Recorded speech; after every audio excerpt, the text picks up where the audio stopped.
दोस्तों आरबीआई की तरफ से लोन सेटलमेंट का नया पॉलिसी आने के बाद अभी सेटलमेंट में बहुत सारा ऑफर मिलने वाला है। जिन जिन का लोन बहुत दिन से पेंडिंग है, ईएमआई नहीं दिया है, लोन डिफ़ॉल्ट हो चुका है या फिर फ्रॉड या फिर विलफुल डिफ़ॉल्टर दिखा रहे हैं, उन सारे लोगों का लोन अभी सेटलमेंट होगा। बैंक खुद से आएगा सेटलमेंट देने के लिए। लेकिन दोस्तों जब बात सेटलमेंट की हो, वहाँ पे सबसे बड़ा क्वेश्चन होता है कि मुझे सेटलमेंट अगर करना है तो कितने अमाउंट में होगा। और अगर सेटलमेंट आप कर ही रहे हो, क्योंकि आपका इसमें फिनेंशियल डेट हो जाता है, आगे चल के लोन लेने का या फिर लोन मिलने का कोई चांसेस नहीं बचता, तो उस सिनारियो में एज ए कंज्यूमर उनका इच्छा होता है कि कम से कम रेट में सेटलमेंट करे। तो क्या 20% का आउटस्टैंडिंग, मतलब टोटल आउटस्टैंडिंग का 20% में क्या सेटलमेंट हो सकता है?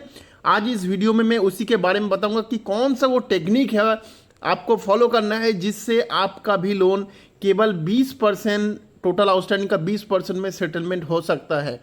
दोस्तों मैं हूं हसन, आप देख रहे हैं you need to know. Video में आगे जाने से पहले आपसे रिक्वेस्ट है, चैनल में नए हो चैनल को सब्सक्राइब करिए। साथ ही साथ इस वीडियो का कंटेंट अगर अच्छा लगता है तो लाइक और शेयर जरूर करिएगा।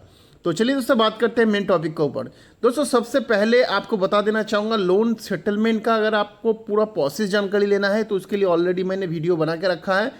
उसका लिंक इस वीडियो का डिस्क्रिप्शन में मिल जाएगा। पूरा प्लेलिस्ट है, आप एक एक जाके चेक करें, पूरा आपका आंसर मिल जाएगा। लेकिन इस वीडियो में मैं खासकर उन टेक्निक के बारे में बात करूंगा जहां पे आपको कम से कम रेट में सेटलमेंट हो जाए। देखिए दोस्तों जो सेटलमेंट का प्रोसेस पूरा होता है, वहां पे आपका डील होता है थर्ड पार्टी कलेक्शन एजेंसी के साथ। यहाँ पे बैंक डायरेक्टली नहीं आता है। ये थर्ड पार्टी वाले कोशिश करते हैं कि आपसे ज़्यादा से ज़्यादा पैसे की डिमांड करें, क्योंकि वो लोगों ने ऑलरेडी एक पैसे देके ऑलरेडी खरीदा है और उस पैसे से ज़्यादा, जितना ज़्यादा आपसे ले पाएगा उतना ही फ़ायदा उन थर्ड पार्टी कलेक्शन एजेंसी का होगा। तो उस सिनारियो में वो लोग कोशिश करेगा आपसे ज़्यादा अमाउंट रिकवर करने के लिए।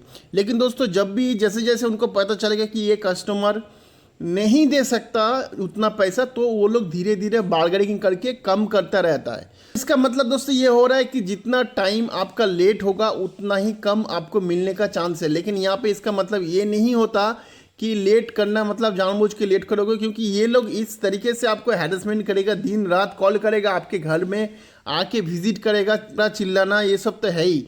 ये सब अगर आप झेल पाओगे ज़्यादा से ज़्यादा टाइम के लिए तो हो सकता है आपको यहाँ पे थोड़ा कम पैसे में सेटलमेंट हो जाए। लेकिन दोस्तों आपको बता देता हूँ, ये जो ERC लोग होता है, जो थर्ड पार्टी कलेक्शन एजेंसी लोग होते हैं, ये लोग कोई भी लोन को बैंक से 10 से 20%, मैक्सिमम 25 से 30% तक ये लोग खरीदते हैं।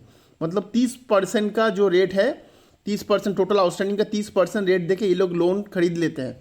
वो लोग कोशिश करते हैं आपको कि 70%, 60% या फिर 50%, मैक्सिमम टाइम ये लोग 50% तक कम करते हैं, जिससे उन लोगों का 20% का प्रॉफिट रहे।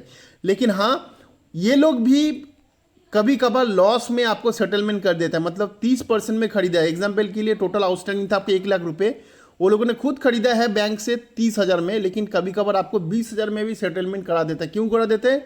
क्योंकि उन लोगों को जब लगता है कि ये कस्टमर दे ही नहीं पाएगा, किसी भी हालत में पे नहीं कर पाएगा, तो उस सिनारियो में वो लोग कम से कम रेट में सेटलमेंट करने के लिए तैयार हो जाता है।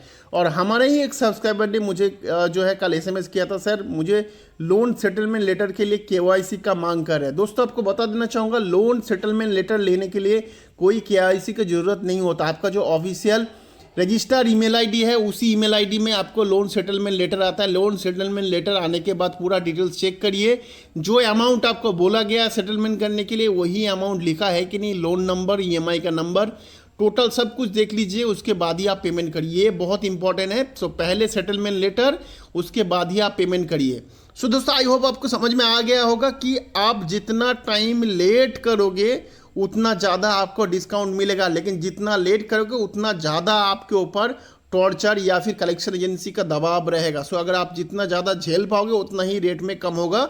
बता देना चाहूँगा, जो 20% का जो आपको मैंने बताया वो बहुत कम सिनारियों में होता है, जहाँ पे 5 साल 6 साल से लोन सेटलमेंट नहीं हुआ या फिर लोन आउटस्टैंडिंग पड़ा हुआ है, उस सिनारियों में होता है। बेसिकली 1-2 साल जहाँ पे होता है लेट, वहाँ पे 40 से 50% में हो जाता है सेटलमेंट। वीडियो का कंटेंट आपको अच्छा लगा होगा। हम मिलते हैं अगले वीडियो में, तब तक अपना बहुत सारा ख्याल रखिएगा। जय हिंद, वंदे मातरम।